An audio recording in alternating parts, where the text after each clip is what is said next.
So it is 8 p.m. and I still have a long list of to-do list of things that I should be doing tonight, but I'm so tired that I don't actually think that I'll get to do them. I don't know if you noticed this, but if you've been watching this channel for long enough, then you notice that every few months, maybe 3 or I don't know how long, I make a video about the fact that I'm too busy and I'm burning out and I'm under stress and I don't know what to do, and it probably means that I have to hire people or I don't know what. And, and if you've been watching the channel really long enough, then you know that I've felt this way even when I was making, I don't know, $5,000 or $7,000 a month. I was feeling like, that's it, I'm fully booked, I can't do it anymore. And then when I'm making $10,000, I'm still feeling like this is it, I can't take it anymore. Now I'm much higher and I still feel this way. And so I kind of know that looking back, that those are kind of peaks that I have every once in a while. And that it doesn't mean that I've reached some limit, but that I just have to solve this and understand how to grow and get to the next level. And this was a very important day because I had a really great meeting with a past client of mine, and he actually told me some stuff that really opened my eye into a few things.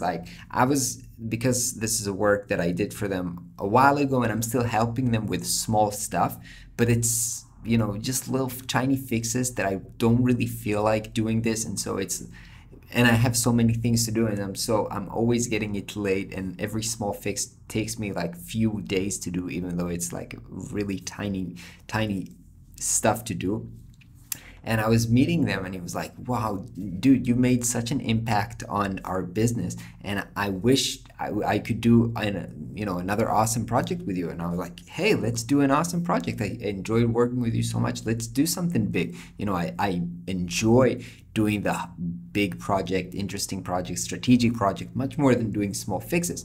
But he told me, but do you have time for it? Because you've been doing for us just small, tiny fixes and it's been taking you too long. So I just assumed that you don't have time for us for taking big, important projects.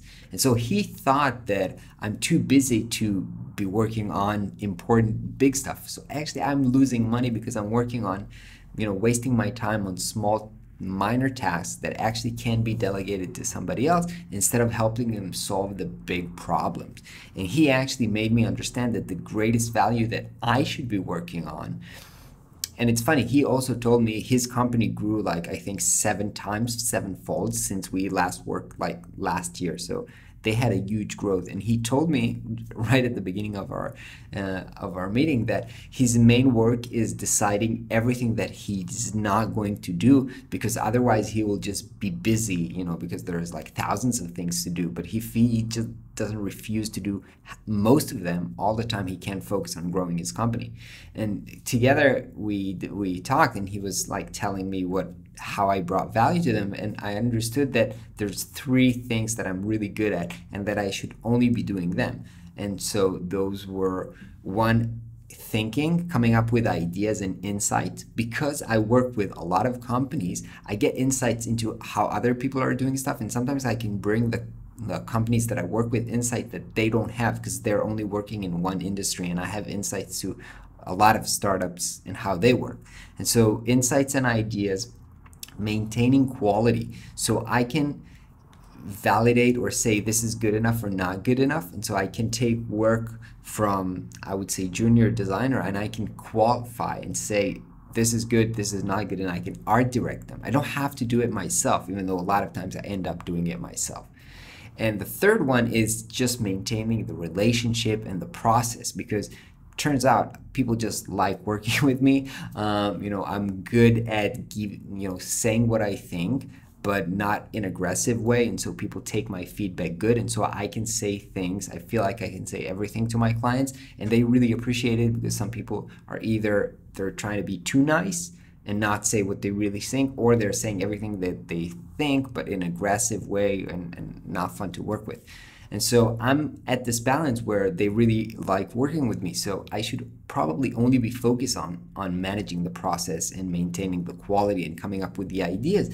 But I spend most of my time actually grinding out the work and executing. So I know I've been saying this so many times before, I have to hire other people. And I do, but what I realized that I'm working too much and I don't have time to think and be active, proactive as to getting new projects and working with the clients that I want to work with. And so I don't know how, right? Because I told you I have like a huge to-do list that I have to get to, but I have to carve out that time and focus and be active. Otherwise, I'm just gonna keep grinding it, and I think that's the way for me to grow now. So you can't be too busy for your own good because you'll end up losing. All right, good night. Hope you're having a great day. I'll catch you tomorrow.